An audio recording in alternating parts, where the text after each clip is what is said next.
ഈ സലാത്ത് നഗർ നടത്തുന്ന ടീമുകൾ തന്നെയല്ലേ? തീർച്ചയായും. ഒരു മിനിറ്റ്. നബി സല്ലല്ലാഹു അലൈഹി വസല്ലം പറഞ്ഞു ഈ റമളാനിലെ അവസാനത്തെ 10 പള്ളിയിലെ ഇത്തികാഫ് ഇരിക്കണമെന്ന്. അതാണ് പുണ്യകരമെന്ന്. ലൈലത്തുൽ ഖദർ ഇറങ്ങുന്ന സമയമാണ്.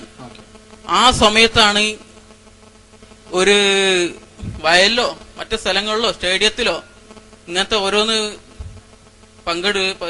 അവതരിപ്പിക്കുന്നത്. അപ്പൊ റസൂലിന്റെ വാക്ക് തട്ടിക്കളയല്ലത്. ഇല്ല, നിങ്ങൾ അവിടെ തെറ്റിദ്ധരിച്ചതാണ്. ഞാൻ വല്ല ഒന്നങ്ങ് പറയാം. റസൂലുള്ളാഹി സ്വല്ലല്ലാഹു അലൈഹി വസല്ലം തങ്ങൾ ഇഅ്തികാഫ് പുണ്യമാണെന്ന് പഠിപ്പിച്ചിട്ടുണ്ട്.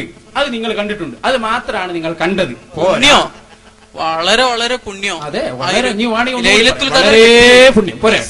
അതിലാർക്കും ഇവിടെ തർക്കമല്ല. അതേ സമയത്ത് അന്ന് മറ്റു പുണ്യങ്ങളൊന്നും ചെയ്യരുത് എന്ന് നബി പറഞ്ഞിട്ടില്ല. അത് നിങ്ങൾ മനസ്സിലാക്കണം. എന്താണ് ഖുർആൻ പറഞ്ഞത് എന്നറിയോ നിങ്ങൾക്ക്? ഞാൻ പറയുന്നത് മുട്ടിപ്പടിയിൽ സ്വലാത്ത് നടത്തുന്നത് ഖുർആനിന്റെ പിന്തുണയോടെയാണ്.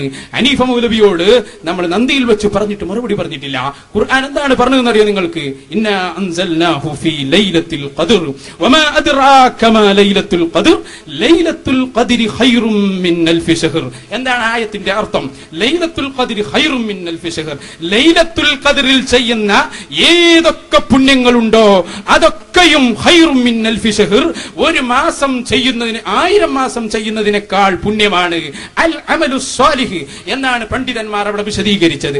എന്ന് പറഞ്ഞാൽ എല്ലാ നല്ല കാര്യങ്ങളും അതിൽപ്പെടും. അപ്പൊ സ്വലാത്ത് ചെല്ലലും ദിക്ർ ചെല്ലലും എല്ലാം അതിൽപ്പെട്ടു. ഇതൊക്കെ 1000 മാസം ചെയ്യുന്നതിനേക്കാൾ പുണ്യമുള്ളതാണ്. അപ്പൊ ഖുർആനിൽ നിന്ന് നമുക്ക് മനസ്സിലായി സ്വലാത്തിൽ നിന്നും ദിക്ർ ചെല്ലുന്നതും ഒക്കെ 27 അന്ന് ആയാൽ അത് 1000 മാസം സ്വലാത്ത് ചെല്ലുന്നതിനേക്കാൾ പുണ്യമാണെന്ന് ഖുർആൻ പറയുകയാണ്. അപ്പൊ സ്വലാത്തും പുണ്യമാണ്, ഇഅ്തികാഫും പുണ്യമാണ്. അപ്പൊ ഇഅ്തികാഫ് ഇരിക്കുന്നവർക്ക് അങ്ങനെ പോയി ഇരിക്കാം, സ്വലാത്ത് ചെല്ലുന്നവർക്ക് അതും ചെയ്യാം. രണ്ടിനും പിന്തുണയുണ്ട്, ഖുർആനും ഹദീസും അംഗീകരിച്ചിട്ടുമുണ്ട് എന്നാണ് അതിന്റെ മറുപടി.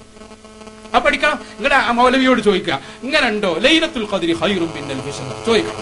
എല്ലാ അമലുകളും അതിൽ ചെയ്യുന്ന സ്വലാത്ത് അല്ലെങ്കിൽ ഇഅ്തികാഫ് ഇത് മാത്രമല്ല, എല്ലാ അമലുകളും. ജലാലൈനി പോലും പറഞ്ഞത് എങ്ങനെയാണ്? അൽ അമലു സ്വാലിഹു ഫീഹാ, അതിൽ ചെയ്യുന്ന സർവ്വ അമലുകളും അതൊക്കെയും 1000 മാസത്തേക്കാൾ പുണ്യമാണെന്നാണ്. അപ്പറഞ്ഞ സ്വലാത്ത് പെടും, ദിക്ർ പെടും, എല്ലാം പെടും. അപ്പൊ അതൊക്കെ വളരെ പുണ്യമാണ് എന്ന് ഖുർആനും കൂടി നോക്കിയാൽ ഇൻഷാ അല്ലാഹ് മനസ്സിലാവും. അതിന് തഫ്സീർ കൂടി നോക്കിയാൽ നിങ്ങൾക്ക് ബോധ്യപ്പെടും. അതാണ് അതിന്റെ കുറവ്. മനസ്സിലാവുന്നുണ്ടല്ലോ?